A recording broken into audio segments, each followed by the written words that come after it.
Straight to the point. Now, kini mahigalang suroy-suroy sa mga hospital. Suroy-suroy sugbo gyapon pero arita sa aspects public service.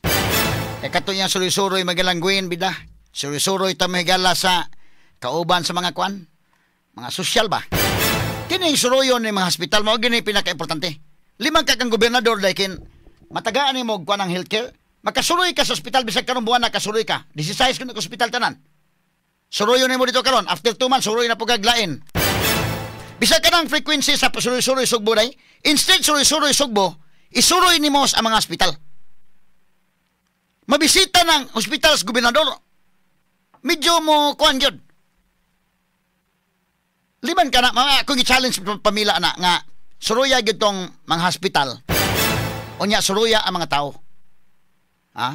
Mo na nga kinahanglan kang mabutang kang mga tao sa Kapitolyo nga mantigo nga pwede kang mo suroy-suroy dito sa pagserbisyo sa mga tao. Ayaw suroy-suroy ka na bitang magsayaw dito mga pasigarbo na. Ala, kaon dito mga lami ang mga pagkaon na niya ang mga pobre. Makatuon uloy mo ng uban, no?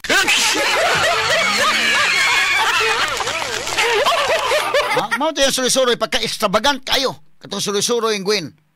Ala, suroy-suroy sa dito na happy-happy sila. Ha? Mura man katong kantang Android, happy-happy siya. Siya titigilan when she...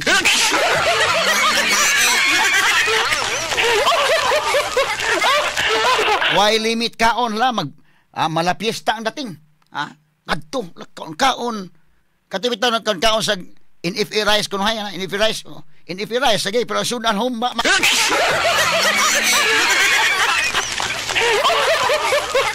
Kana mapobre may gala bida.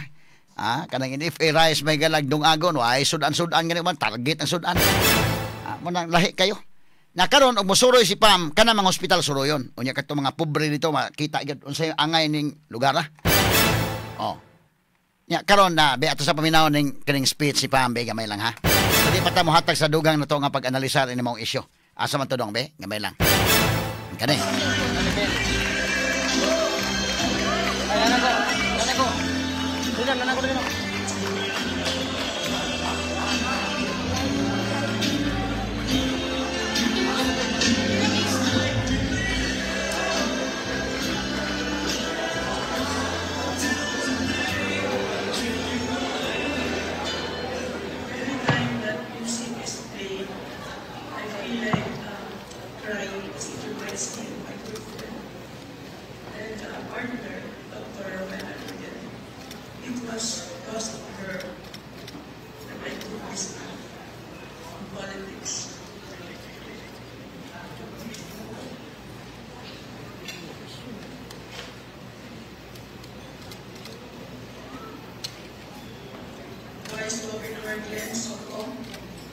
Members of the Sangguniang Panlalawigan, members of the Diplomatic Corps, mga kaigsuon, fellow Cebuanos across our beloved island, maayong gabi kaninyong tanan.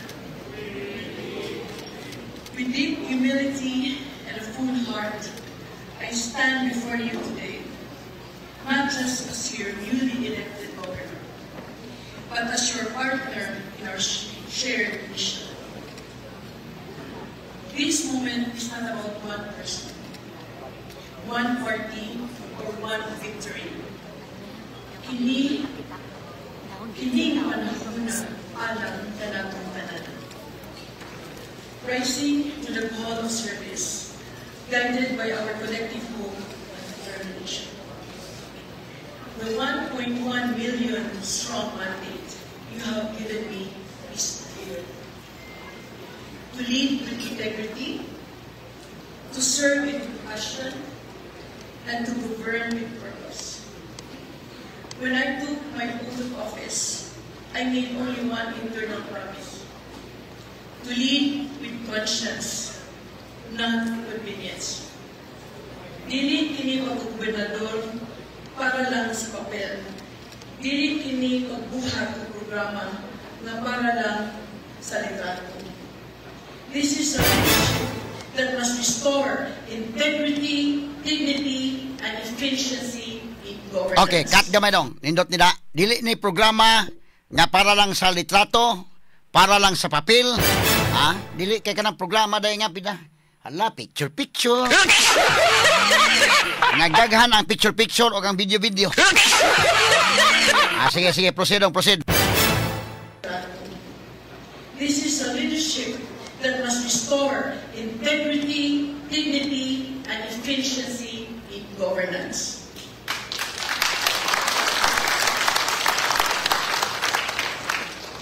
Let me begin with a promise. We will preserve what works. Because good governance is not about dismantling the past for the sake of power.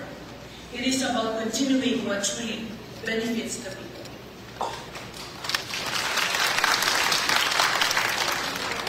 There will be no sweeping changes just to make a statement. Competence, not color, ang masihanan sa atong panirbisyo. We will honor the work of those who have served well and invite everyone, regardless of political affiliation,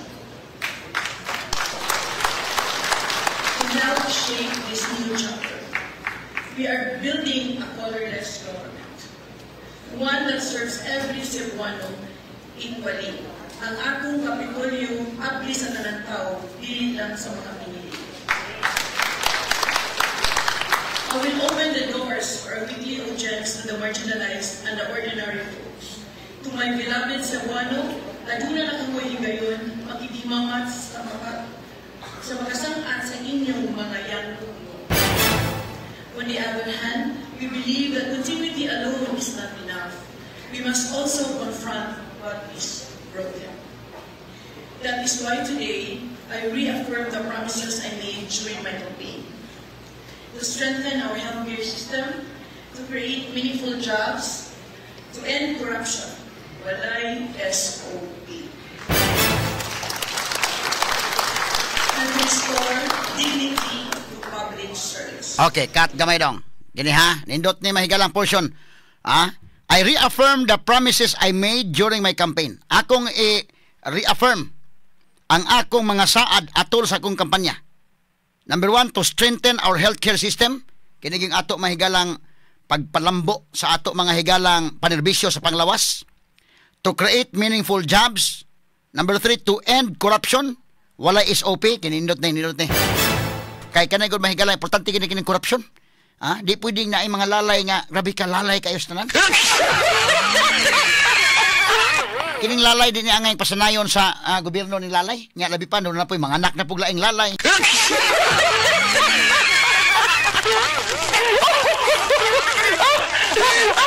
Makita ka ba ni mo mga apo bisag gagmay pa, klaro na pong lalay.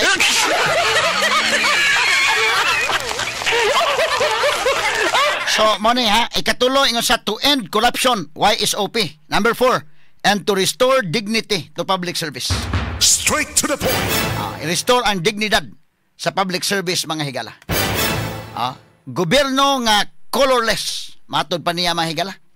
Nga dili ba yung niya doon political color ba? Nga mauna, kaya ataon to ni, tao nga, parehan tong partido, ina na. Importante nga, masabihan mahigala ang mga sugbuanon. Okay, ate padayon dong. Sungdan ang tambal ang atong mga hospital. Dili angay uwagon sa mga doctor and nurses. I have directed our team to urgently review our current manpower and begin hiring where needed before the month ends. We will ensure immediate improvement in facilities, equipments, and the steady supplies of medicine. We have also started meaningful conversations with health organizations who have expressed their commitment to partner with us in our promise to deliver the best healthcare services to all the Cebuanos. We will deploy mobile clinics by July 7 and mobile kitchen to reach even the most remote barangays. Walay pamilya na pasagdan tungod lang kay layog sila sa syudad. Karong adlaw atong giablihan ang usa ka rural health unit na atong gisuportahan og tambal ug equipments to become a model unit for all RHUs in Cebu. Salamat, Compostela, for your hospitality. Your act of accommodation shows that support is not determined by election outcomes. Salamat sa higayon nga inyong gihatag nga kami makaservisyo bisan dili favorable kanato ang resulta sa eleksyon. We will build more and wait until we showcase our next project for our district hospitals.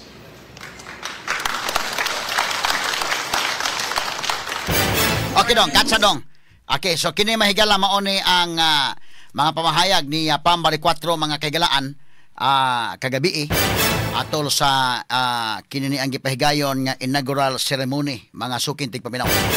So emphasize mga higala kining sa mga hospital, no, mga sukin tigpaminaw kinig yung healthcare mga higala nato, no, kay kini ang importante magid ni mga kaigsunan ug mao ni ang katutoang unang adlaw pa lang niya atong June 30 nga ubay-ubay ni iyang mga gipampirmahan nga mga executive orders. So karon sa iyang speech iya man higalang gi-emphasize sa iyang speech mga sukin tigpaminaw. Okay, so kining anak po ni Pam God kay Doktora Maniday. So makatabang ni katumin ni anhi ba Nikki man to, no? Diri katong diri ang kauban niya. Makatabang ni unya kining iyang bana ni Pam Bariccuatro medyo okay man sa dog background ni, no? So malagmit nga dako ni katabang sad. Unya kini ang siyempre na adya mahigala si S. Durano, posible mahigala nga makadeliver ni og ingon sa mahigala nga kini ang si Edmond Lau og uban pa nga naa diha mga sukit tigpaminaw. Iyang mga naglibot niya o mga lawyers po naa si Attorney Risty Arnaez o uban pa nga mga naa diha. Okay, so ang naada ni Pam Bariccuatro days Kapitulyo mura na siya kanang 3-in-1 ng ila kay si Pam unya ang iyang anak doktora man pagkatabang ang iyang bana sad kay konsultant man niya bana. So magkatabang sad kay doktor man siya niya bana, no? Okay. Ang importante na gyud ang kanana ang sincere nga pag-aalagad ngadto sa katawhan. Nya kini pod mga higalang naa sa iyang palibot nga atong inyon nga kuan mutabang mga higala para nga ma-deliver ang mga kaayuhan nga pagserbisyo ngadto sa katawhan. Straight to the point. Kami dres DYHP magtan-aw mi sa kuan manghinaot mi nga magmalampuson siya sa iyang panggobyerno. Onya kini ang kadto si kanhi Gobernador Gwendolyn Garcia manghinaot na punta niya nga sa iyang private nga kinabuhi. Ma-okay na sa dito hindi na magsamok-samok. Ganto na lang ka sa Oak Ridge, Gwen, kinini ang adto na lang ka dito pag ayo-ayon na dito kay kinini ang atong pasagdan nga makahatag og maayong serbisyo ni sa katawhan si Pam. Unya ang provincial board rest assured nga kami diri sa DYHP RMNC bumahatag mi ako mismo mohatag ko og fair nga analysis og fair nga komentaryo ni anay mahigalang mga panghitabo diha og angay daygon na to og angay mahigalang sawayon mo saway ta. Muna magtan-aw mi diri lang mi layo-layo para makakita mi ninyo sa gobernador og siya mooy local chief executive og sa legislative pod magtan-aw mi diri. Kami diri sa DYHP Armin Cebu ang pinaagi ni ana may gala makatabang ta nga mutarong sila day ba. So balikon ko kung dunay mga plano si Pam nga tan-aw ninyo angayan ninyong babagan sige kuan man na naman ang principle sa check and balance. Pero tan-aw ninyo nga kanang plano para sa mga tao dili angay babagan ayo babagi. Kay maka-evaluate ra ba ta? Ang mga tao maka-evaluate ra ba? Mutabang ra ba mi sa DYHP og evaluate ana? Di na ba mi pwedeng isulod bulsa kining planoha para sa mga tao importante ni. Di pwede nga kuano ni. Kana nang babagan lang kay Kay ni adtong first day pa lang ni Pam why klaron turnover pero pag first day pa lang mga higala wa magsilbi ang sabotahe ni Pam Bariccuatro. Nakapamirma siya og 12 gyud ka mga executive orders mga sukid tigpaminaw. Nya sa ako nagingon akong i-discussing 12 ka mga executive orders anindot kayo. Ang akong giganahan gyud ang number 1 og ang number 12. Nindot di tanan pero Induta sa kanang ko number 1 o number 12 di pwedeng og ikaw board member ka magbabagbabag ka political suicide imong gihimo. Na asa man tong pagpamirma niya dong. Sa di pa na to i-discuss ba to sang pagtagad to yang pagpamirma gyud. Atong first day kani. Nay audio ani. Urgent release of appropriated funds for medical purposes to strengthen Cebu Provincial Hospital's response capacity. Oh, kana first. Pirma. Okay. Oni ha. First day pa lang na.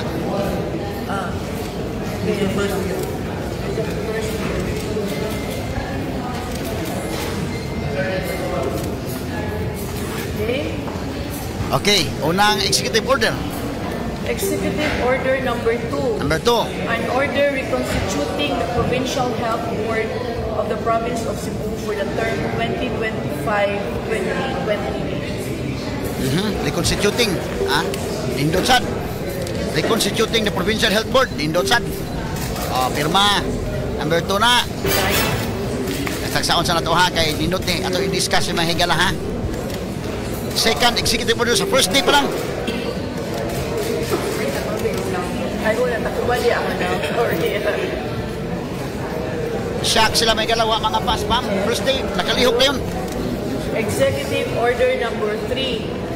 An order implementing freedom of information kana. in the provincial government of FOI. Cebu, promoting transparency and accountability Transparency. in public service.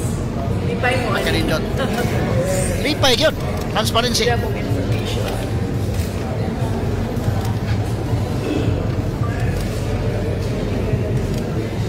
Sign. Ikatulo na. Sunod.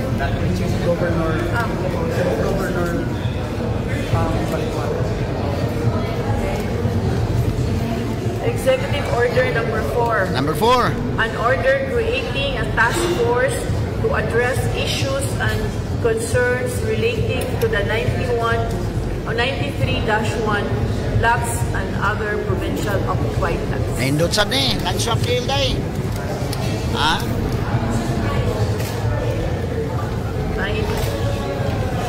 Nakahimo na executive order. 12 ka buk. Task force para sa 93-1. Kurat siguin na ng kalagihan nga. Executive Order number Why 5. klarong transition An pero order naa. creating the Cebu People's Action Center. People's Action Center. CPAC.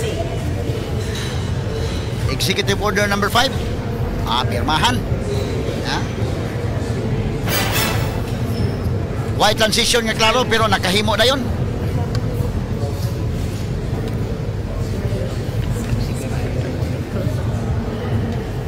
Executive Order number 6. An order operationalizing the Cebu Provincial Investment and Promotions Division, defining its composition, roles, and functions. Number 7 na. Number 6, no? Aritas number 7.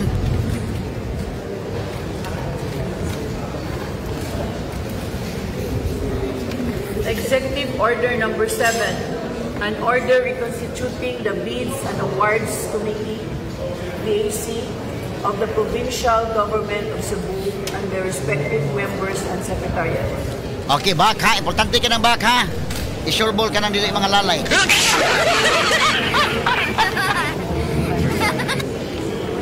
Aha.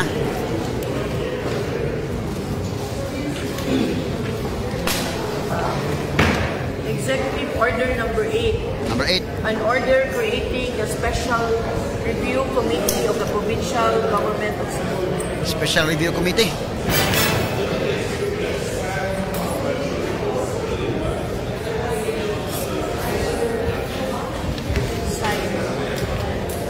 Ibalikan na ito ang unang adlaw ha. Unang adlaw pa lang eh. Gabiin naman itong inaugural ceremony. Pero ang ibalikan. Executive Order number 9. Number 9. An order constituting the Cebu Provincial Youth Commission and appointing the members thereof.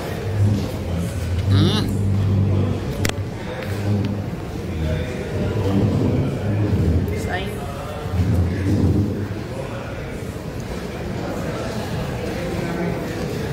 Last one. Executive Order number 10, reconstituting the Cebu Provincial School Board for the term 2025-2028.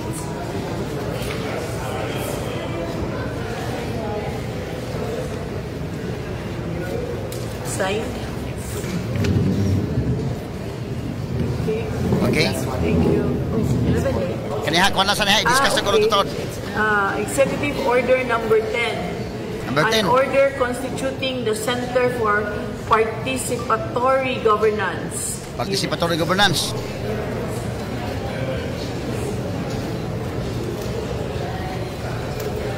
Sign.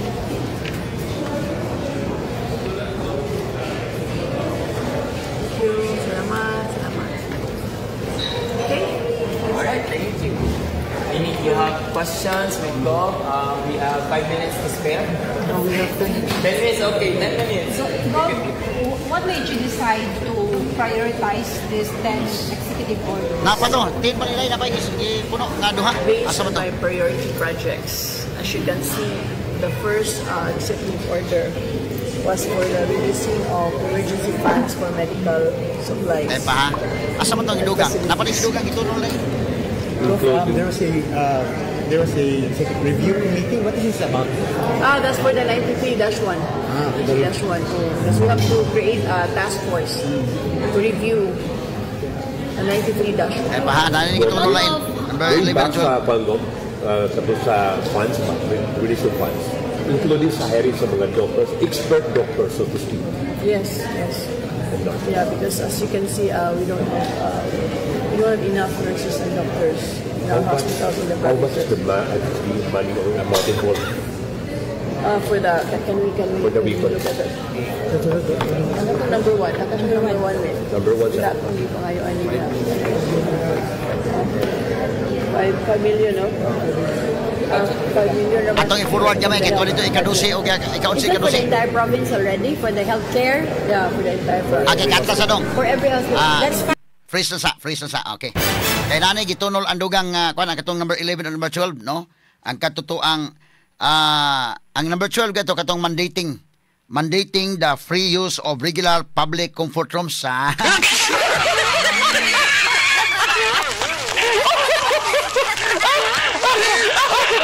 diha ang katong libre na ang wiwi ug pupo sa mga terminal, mga higala. Tanawa ra gud ha. Tanawa akong i-discuss og sugod-sugod mga kaigalaan. Ang executive order ni Pambali 4, 12 kini kabuok. Ang una gyud mga higala kay wa mo kung sa una gyud. Nanumdum mo? Kani oh. Urgent executive order number 1, urgent release of appropriate funds to improve to improve and strengthen provincial hospitals' response and capacity. Straight to the point. Limang ka na. Executive order number 1 ha. Pwede ba nang makuandong? Pwede ba nang atong ma-zoom in pa yun? Makaya pa ni names? Ma-zoom in pa? Sige, ka na lang. Ang executive order number 1, an order for the urgent release of appropriated funds for medical purposes to strengthen Cebu Provincial Hospital's response capacity. Straight to the point. Sa Binisaya pa kamanduan kini nga dinalian nga pag-release sa pundo. May labot sa medical nga mga katuyuan o pagpalig-on sa mga provincial hospital sa Sugbo o ang ilang kapasidad sa pagresponde. Lingigaw eh. Muna ang executive order number 1 ha. Ikumpara sa kangwen. Ang sa itong kangwen ay dili naman makita andong sige na lang pero nakinumdum mga tao. Naghimo sa executive order padong na sa mga higala nga kon kay mga midnight executive orders ba kani. Creation establishment of trust funds mo na yang executive order. Natawa number 1, ang number 1 ni Gwen sa suroy-suroy Sugbo. Oh.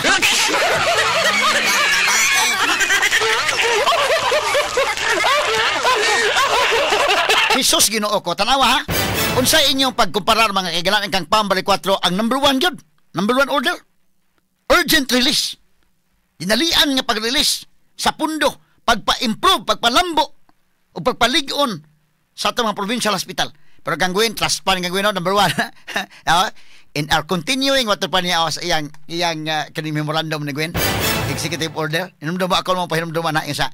In our continuing efforts to alleviate the lives of our constituents, sa Bisaya pa, sa atong pagpadayon sa padayon na to nga mga hago aron sa lambo sa kinabuhi sa atong mga konstituente in relation to section 309. Okay, isa dong kadi ko kabasa kay dong na kuan sa kuno.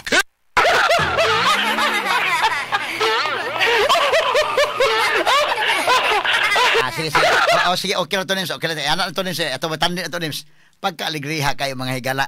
Ang kangguin, number 1 yun niya, number 1, ingon sa, pag yun niya nga, you are hereby directed, sa lubre inginan, you are hereby directed to create and establish trust funds to ensure the continuation, preservation, and maintenance of the following, to wit, suroy-suroy sa Sugbo.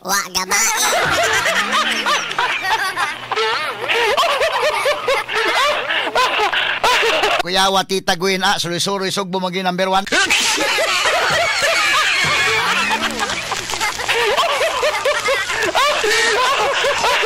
Kumpara sa kang Pam, kanang kang Pam ba? Sige na to, okay na to dong, kato imong gitapa dong. Anindo to dong na, may itong pagkahimuan nimo dong names. Kana. Itong imong gitapad niya kuan.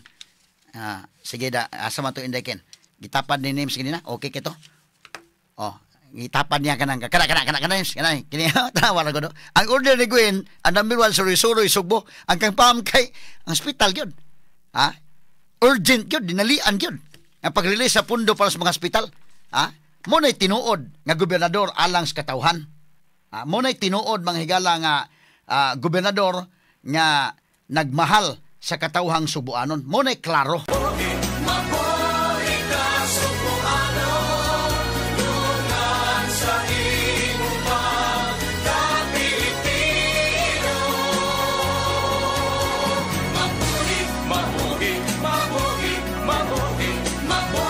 Tanawa lang ha, ikumparar ninyo ang kang Gwen suroy-suroy, ang kang Pam Hospital.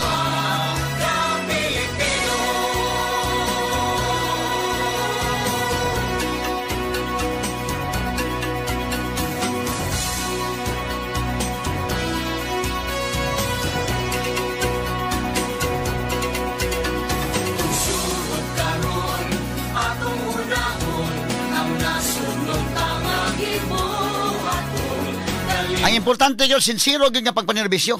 Nga way kurakot na. Kanang trabaho, magkatunan na. Magpa-tutor lang ka o mga banggiita na, mga eksperensyado na. Importante ang kasing-kasing ba sa pagserbisyo, limpyo. Litaan ng mga lalay na kayo mahigala, bida.